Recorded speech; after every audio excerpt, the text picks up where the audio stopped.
Hi, this is Zoe Routh, and today I'm here with the amazing Bryan Whitefield. He's a mate and a colleague of mine at Thought Leaders Business School. He is the author of two books.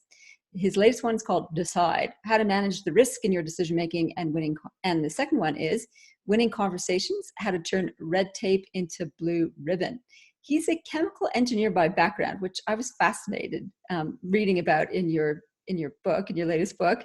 And because that's a long way to go from chemical engineering to what you're doing now as a risk-based decision-making strategic analysis expert. Bryan's worked extensively in a lot of very large, significant businesses in the public, private, and not-for-profit sectors.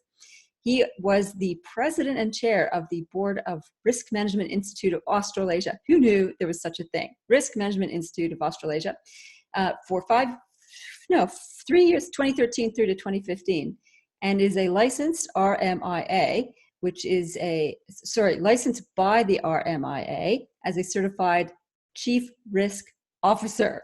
So it would sound like you know a little thing or two about risk, Bryan. I do. Thanks very much for having me, Zoe. Pleasure to be here. And I've heard some of your podcasts over the time, so I'm very much looking forward to this one. Oh, that's good. I'm glad we're getting to have this conversation because it's on one of the topics I find so important for leaders, and that's how to make decisions without stuffing it up. And when it comes to making decisions, there's all sorts of ways we can stuff it up. And I love the specialty area of risk that you bring to the table in your latest book. First things first, though, like chemical engineering to being a consultant, like what's your story? Like, how did you get from there to here? Anyone who ends up in risk has a story as to how they ended up there. And mine sort of relates to standing in a line in London to get a cheap flight to Toronto, Canada. And a guy I'd been traveling with in Turkey or parts of Europe, backpacking. We were in combi vans. He stands behind me in the line. We just go, "Oh, g'day," and he was from Canada, and he said, "Look, when you get over, look us up." And he was a chemical engineer too, as it turned out, and we'll both look for jobs. So, cut a long story short, we applied for a bunch of chemical engineering jobs, and one of the jobs that he found out about was with a company which is then called Factory Mutual, now called FM Global, which is Australia's largest fire insurer. Sorry, the world's largest fire insurer based out of the US. And he said, "What about this one?" Anyway, cut a long story short, he went into pulp and paper, and I became a Factory Mutual engineer. Now, I got two job offers at the time. One was to be a purchasing supply guy for PPG Canada, Pittsburgh Plate Glass Canada. Okay. You know that one. And Yeah. Go out to a factory somewhere every day and work there as a buyer, or work for Factory Mutual, get given a company car and get to travel around North America. And so I'm sort of weighing these two things up as a backpacker, but trying to be a serious engineer and buying. Anyway, the rest is history. I took the option for the car and the travel, and I spent a few years with them. And what we did then, we'd go into industrial facilities, from high-rise buildings to rocket fuel manufacturing facilities out in Manitoba, and I'd have to write a report. I'd assess the risk of this thing blowing up or burning down, and then I'd write a report for the underwriters. So that's how I got into risk, and it was simply because I was in a queue to get a cheap flight to head to Toronto, where my sister was, to continue my backpacking around the world. Oh, that's hilarious. And I'm wondering, because I'm guessing that's where you met your lovely wife, who is Canadian. So you've had a couple of good decisions, marrying a Canadian. Yeah, exactly. That's right. Did you use your risk analysis methodologies in assessing the risk of marrying a Canadian, somebody from another country, or was that a totally different set of decision-making skills? No, I think there was a bit of risk assessment going on. Look, it's one of those things, sometimes people are just born to stuff, and I seem to have been born to think a bit like what the risk management process is, weighing up pros and cons and just thinking through things. and making decisions. Look, as I say in the book, I talk about when, like in early 20s, and my mates had accused me of being way too organised. But when they said that, but that was in relation to like partying, right? So I'd be saying like, no, we want to do this or that. But I'd be the one who'd do the logistics and get us to 3 21st birthday parties on a Saturday night, whereas they would just end up, missing out on the best one because they didn't get organised. So, so it's sort of like just I do think about consequences quite a bit, and I certainly like to have fun. It's like I'm the antithesis of the typical view of a risk person that they're negative and don't want to have fun. I actually just want to maximise people's fun in life. I want people to have fun without regret, and that means going out there and trying things, but taking it on eyes wide open is what I preach every day. Given that, like that, now I'm really curious. So, fun without regret, taking it on, maximum fun with eyes wide open. Are there any activities that you've done an like assessment for the fun versus risk factor that you've excluded? So I instantly think of bungee jumping, which is like, that's not a risk I'm willing to take. Had there any sort of fun activities that you've ruled out based on that kind of premise? Look, I've ruled some out, but it's because of phobias. It's not because of the risk assessment. So I won't bungee jump, nor will I jump out of an airplane. Okay. But that's just me. I hate heights. I hate heights. Okay. But like I did climb. I did rock climbing. I did abseiling. I was in Scouts and Venturers and Rovers, and I overcame my fear to a certain amount, and I did climb up a mountain, not a mountain, but a blue mountain, as in the Blue Mountains of Sydney. So not that high, but it was still a day's effort. And when I got to the top, I'd never felt happier and more exhilarated, but more relieved in all my life, and I never climbed another thing. So while I was attached to something, I was okay, and I put faith in people who design airplanes. But I also had a chat to the risk manager for who was at NASA and then at SpaceX, and he just left in January, February. Just talking to him this week.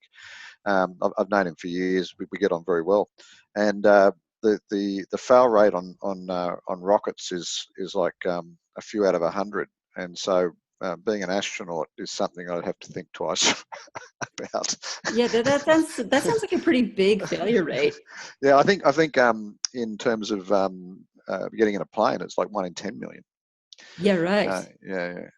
It wasn't like that at the beginning, though. No. I mean, all credit to these fantastic aviators. The people that took it on. And like I remember a comment from a guy who actually worked for me. We became friends, but we were doing risk consulting.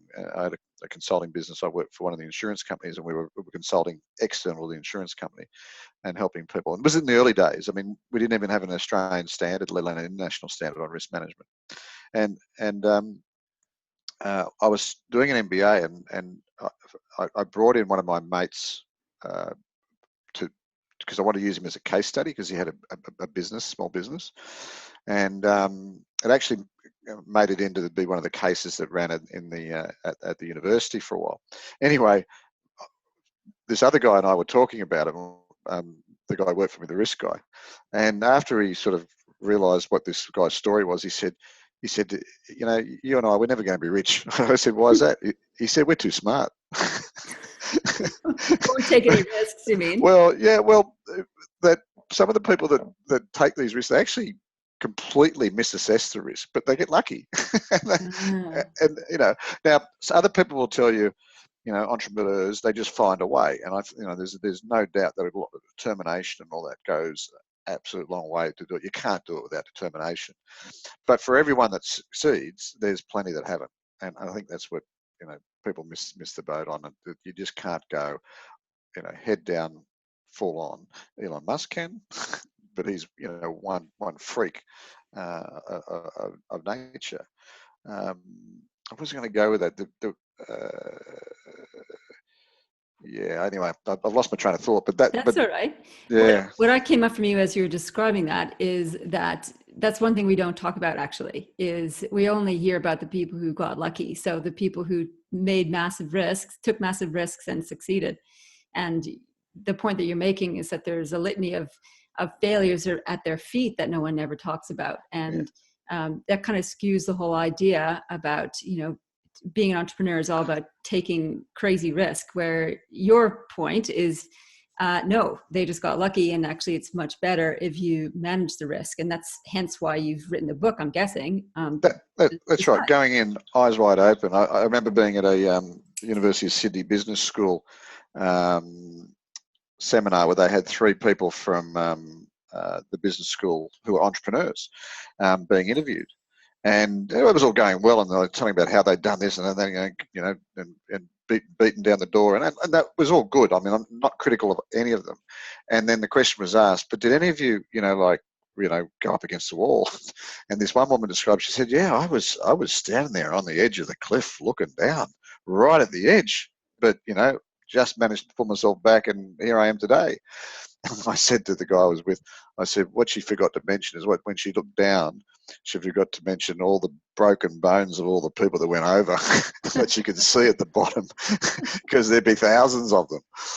And that's true. And, risk taking as an entrepreneur, do it young when you can afford to lose the money and start again, because it doesn't matter that much.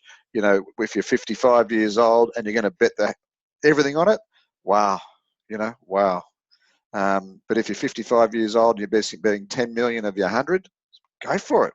I couldn't care less. Have fun, and but it's the ones that bet all without really thinking things through, and it becomes a quest. Just that we say that in thought leaders. Is that a quest, or is that you solving problems that people actually are willing to pay money for?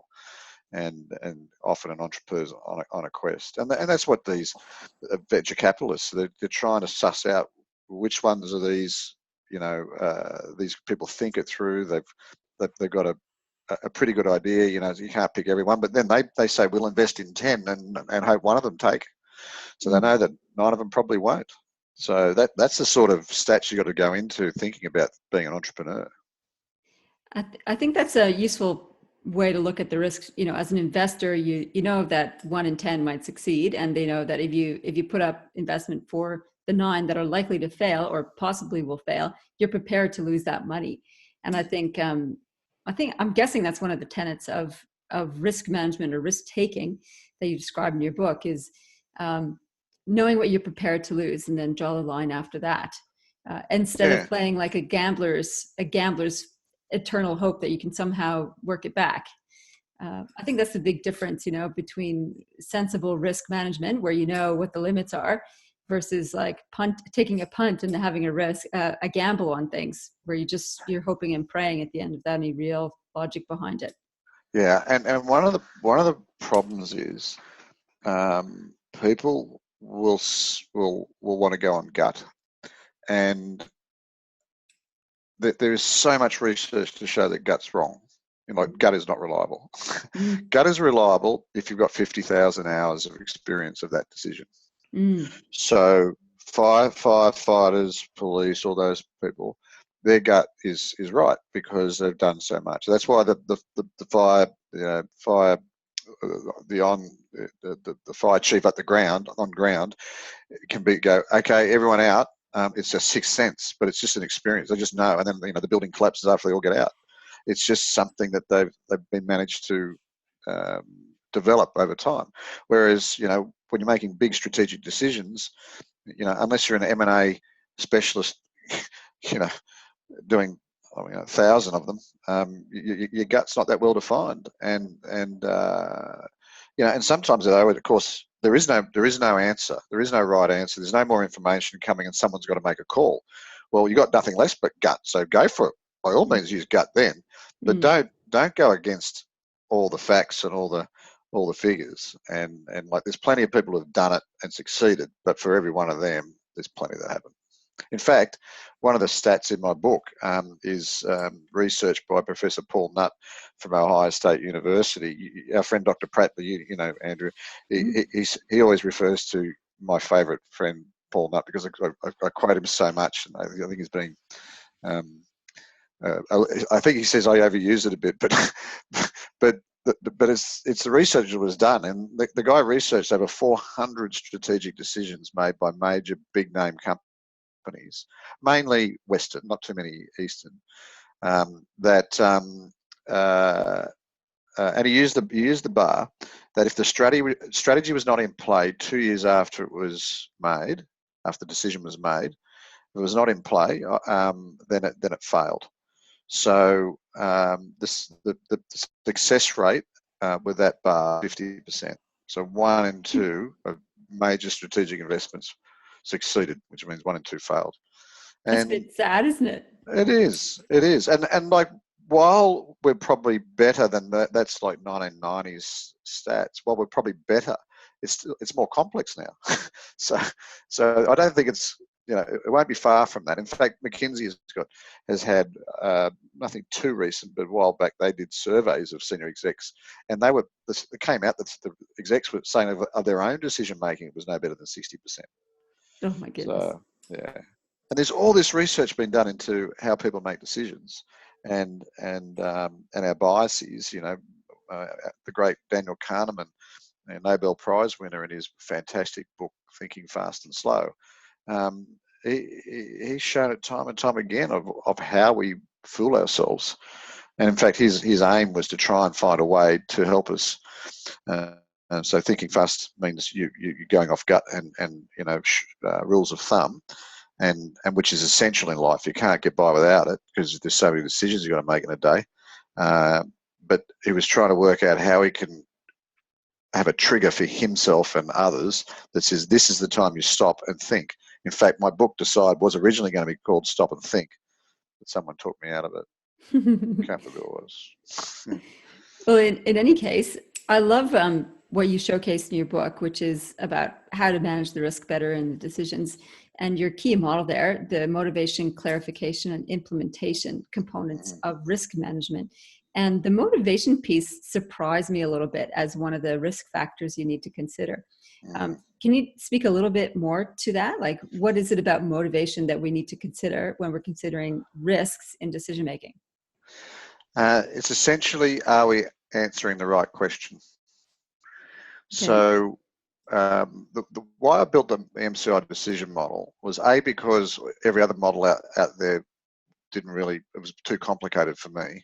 And Paul Nutt, although he had great research, his book Why Decisions Failed, I say you can take what's in his book about why decisions fail, and you can get a roll of toilet paper or many rolls of toilet paper, roll it from Sydney to Canberra, and write all the reasons down, which is not particularly helpful, right? So I built the model based on the whole thing works like this.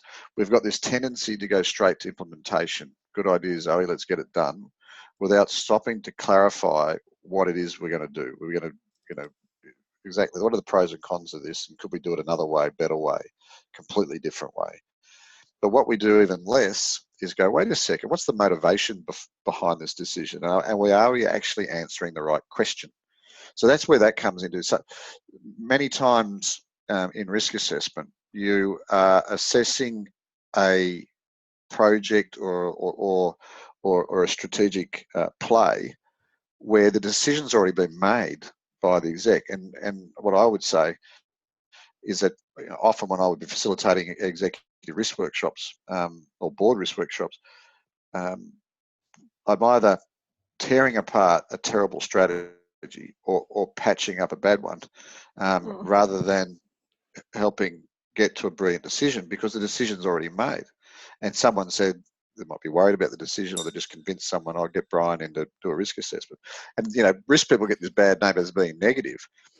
Whereas the reason I wrote the book was to get in front of the curve and say to people, work with me on decision making, risk process free. So there's no actual risk management process like in the Australian International Standard in this book.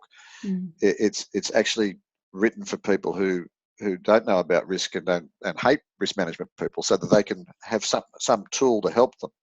And then the risk processes are really good in that clarification circle, the clarification part of the model. So what I often found when doing my workshops is that all of a sudden I'm tearing apart this terrible strategy, and all of a sudden everyone realizes we're answering the wrong frigging question. The big issue is this, and we're going down this alley. So that is my long-winded answer. Long-winded answer to that's what you need to clarify with motivation is what is the real question we're answering with the intended decision we want to make. Is that right? Exactly. That's exactly right. So how do you get to clarity on, how do you know if you're asking the right question or not? Okay, so in the book I talk about assessing motivation, and it depends on so much of us. These days I talk about your veg, which is your values, your environment, and your genes. So that's a hilarious acronym. all three of those things come into play about how you feel at a particular time about a decision. Yeah. So the values are instilled in you by your village, your family, and your village. Yeah. Your genes, well, that's just who you are, and the E is for the environment. So what happens is, depending on the environment we're in, our decision making can shift a big way. So if you're in a survival mode, that's way different thinking than when you're in happy times. And you know, anyone who's worked in business would know, had experience of teams and what behaviors are like in teams when times are good and times are bad. It's very different. So the thing that we need to think about is to clarify that we're actually answering the right question. Let's get the frame of mind understood, and that's you know, the veg bit. You know, understand whether this is values driven, if it's incentives driven, where is it, what's going on, and then just say, okay, well, that seems like we're answering the right question. So it's almost like clarifying the question before clarifying the decision that needs to be made, and that's when the clarification part of the model comes in. I think it sounds like revealing your biases and your thinking filters before you actually tackle the problem. Exactly. In fact, what drives you creates your mindset. What your mindset creates, sorry, what drives you creates your motivation. Motivation creates mindset. Mindset creates blockers. And what the clarification. So why I like the MCI model is because as you move into clarification, which for risk people it's risk assessment, for finance people it's a, you know, the management accounting analysis that they do, for HR people it's a culture survey or an engagement survey, for procurement it's something else. We all have our tools to clarify stuff, right? But I like the model for the point of view of getting us to that point where we can then do the clarification using the tools that we have at hand, and that's saying, right, now that we know we're answering the right question, what was your idea again, Zoe? And then we analyze it properly. And that's the clarification step in the MCI model. Yeah, that's right. And as I said, that, you know, for me, a risk assessment actually brings in a lot of traditional tools you might do, you know, learn about in MBA. I use stakeholder analysis, pestle analysis. I'll Porter's Industry 5 Forces. I use, I've got my own capability assessment one for the internal navel gazing. I use supply chain analysis. I use work breakdowns, and like all these different tools. And I attribute my thinking around that to Edward de Bono, who's the great creative thinking guy. And I don't know why I did, but I read his books, and I realized to get people to think about risks rather than just the ones they know about, or they can get off the top of their head, I needed to stimulate people's thinking. And what he was doing to stimulate creative thinking, I use the same tools to create, to stimulate thinking about alternative outcomes from your decision. And, you know, from the point of view of getting a clearer picture of what could be good and bad. So I'm just wondering, like, risk analysis is consequence analysis. Is that right? Consequence and likelihood. So okay, consequence and likelihood. Yeah. So, and this is where some of the science comes in about our brains. You know, we over, you know, if you've got a friend who's been bitten by a shark any time in your life, then you're more likely to overrate the risk from shark attack than someone who doesn't know anyone who's been bitten by a shark. It's just the way we're wired. And so while people, are scared of going in the water being bitten by sharks, the risk is really, really, really low. Yeah. Even for those who swim every day or surf every day, the risk is really very, very low.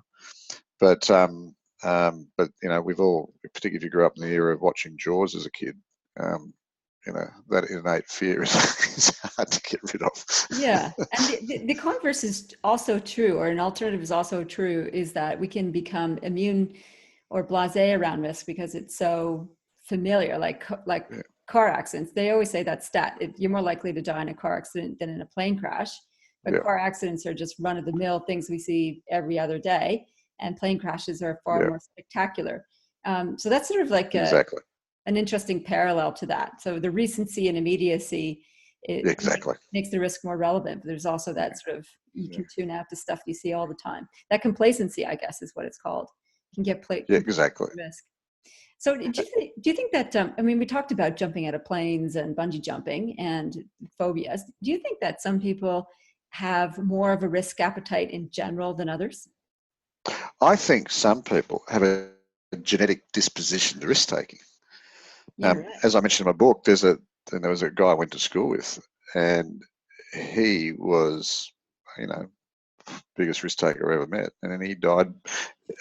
He stole a plane, and You and what? He stole a plane? yeah, yeah, Okay. yeah. He was a pilot, and I had a pilot's license, and one night, or early one morning, he stole a plane from Bankstown Airport and flew it out west and crashed it. Yeah, What the hell? Like, he yeah, didn't just crash. because he did that kind of thing. He just did crazy stuff. He just wanted to pick up a plane and just go, and then he made Yeah, yeah, a navigational error. yeah. Navigation. I'm not sure. I'm not sure. For my book, I actually found the report by the aviation crash investigation, um, and I can't. They don't know why it crashed, because it was a Okay. small plane. It didn't have a black box or anything. But yeah, it was stolen at 6:00 something a.m. and crashed, an hour or two later out on a property out west.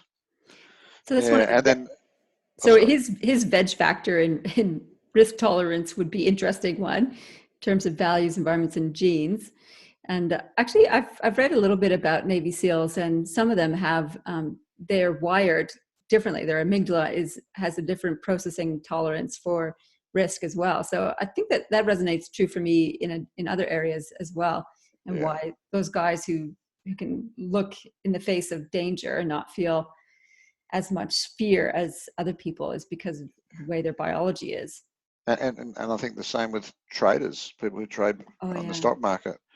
Some of them are able to do it with less fear and angst, and think more crystal clear at the time they're doing it, just because they're wired differently. Yeah, I think it's for sure. But and then you and as I said with the veg, the environment you're in shifts you again.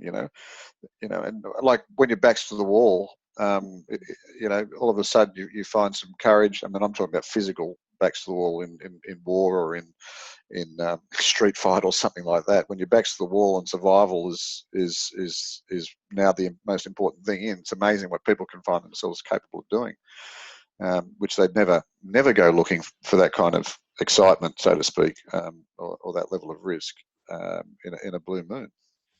But they can still stand up. I'm not a psychologist. My thing is, I know that all this stuff exists, and I know there's tools to help us. So why don't we just use the tools? I don't spend too much time getting right into the depths of um, the science, just because there's 7 odd billion people on the planet, and there's 7 odd billion versions of decision making. If you know what I mean.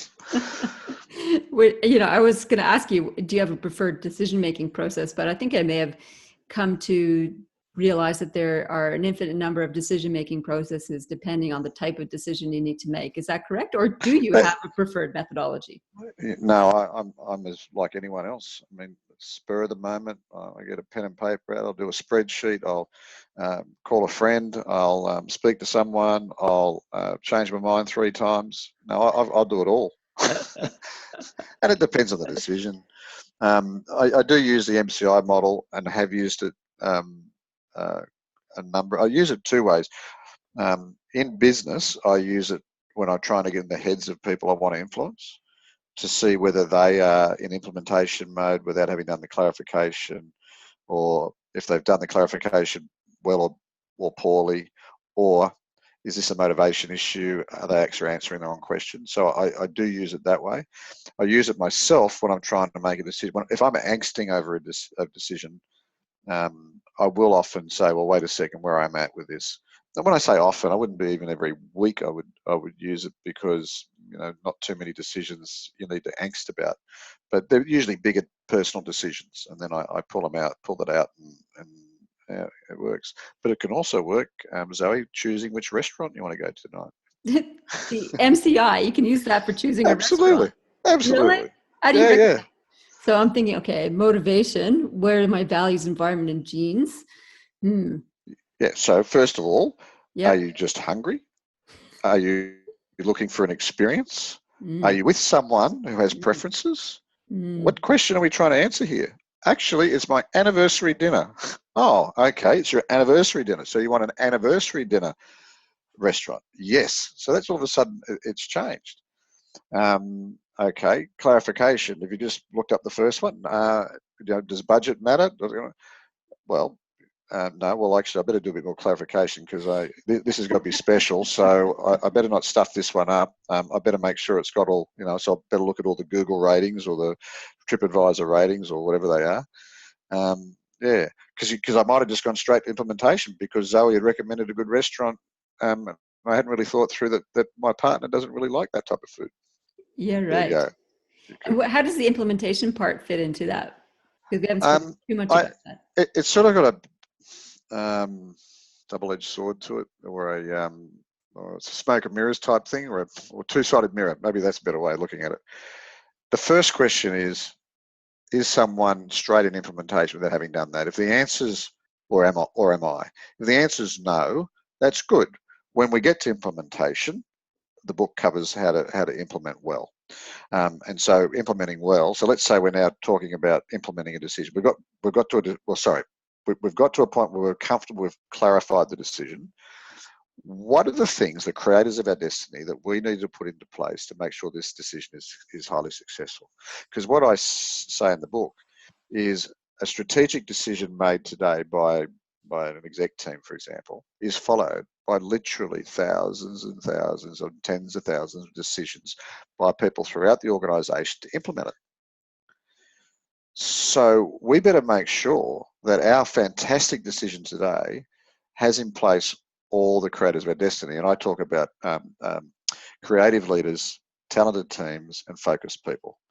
And that's just my version of many, leadership implementation methodologies.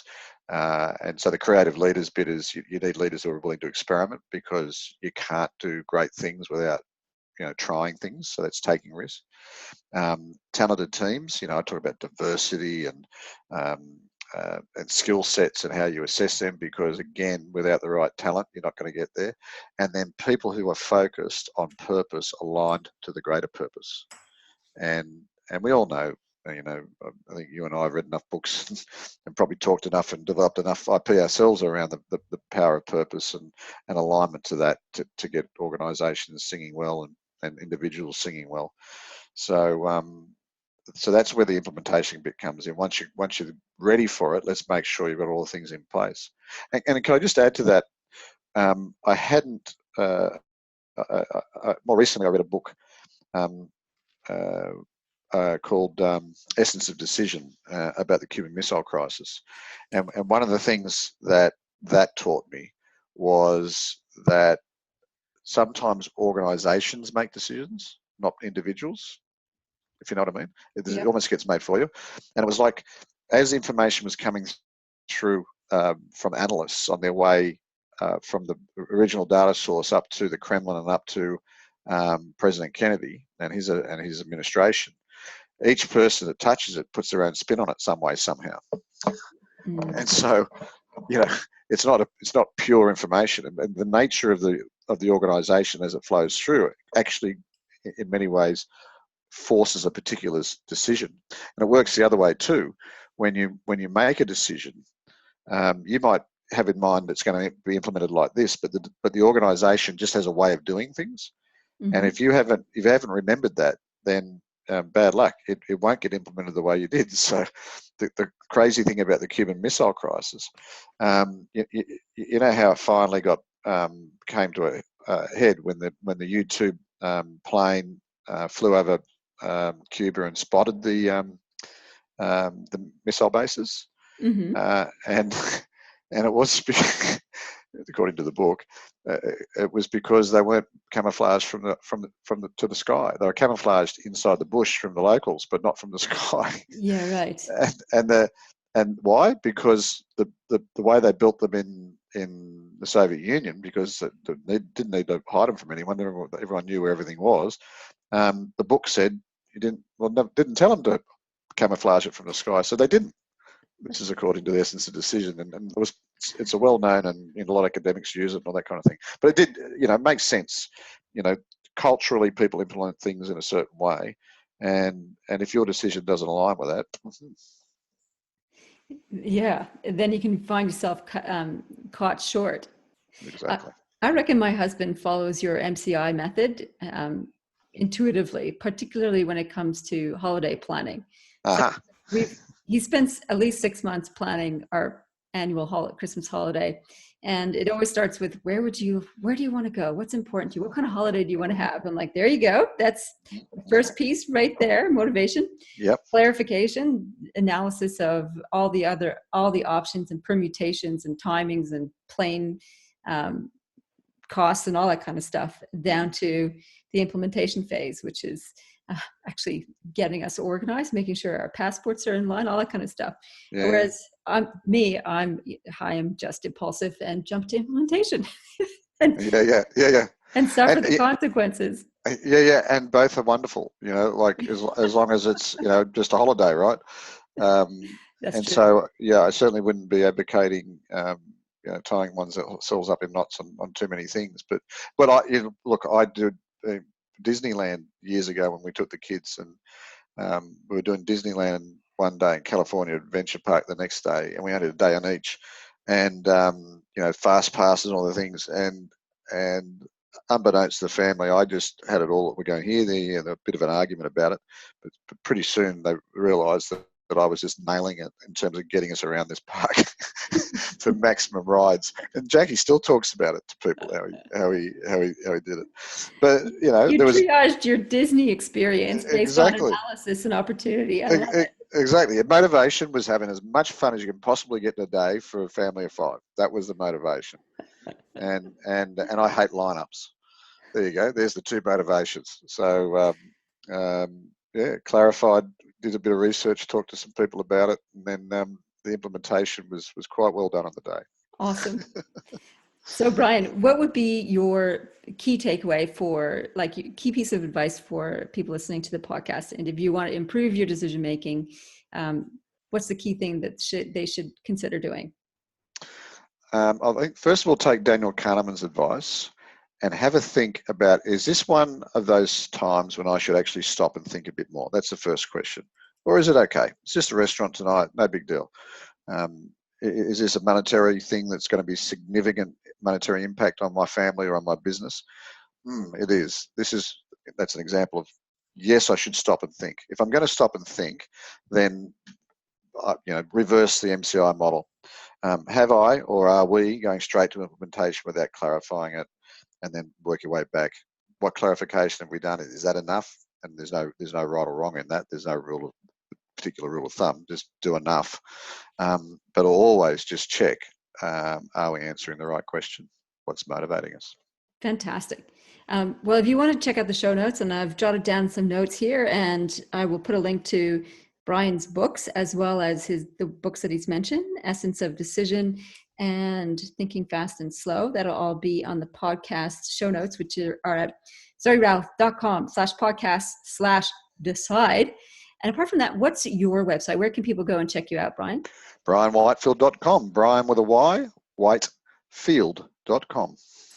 Very good. Bryan, thank you so much for this lovely discussion on decision making and risk taking. Appreciate it. So, absolute pleasure. You're wonderful.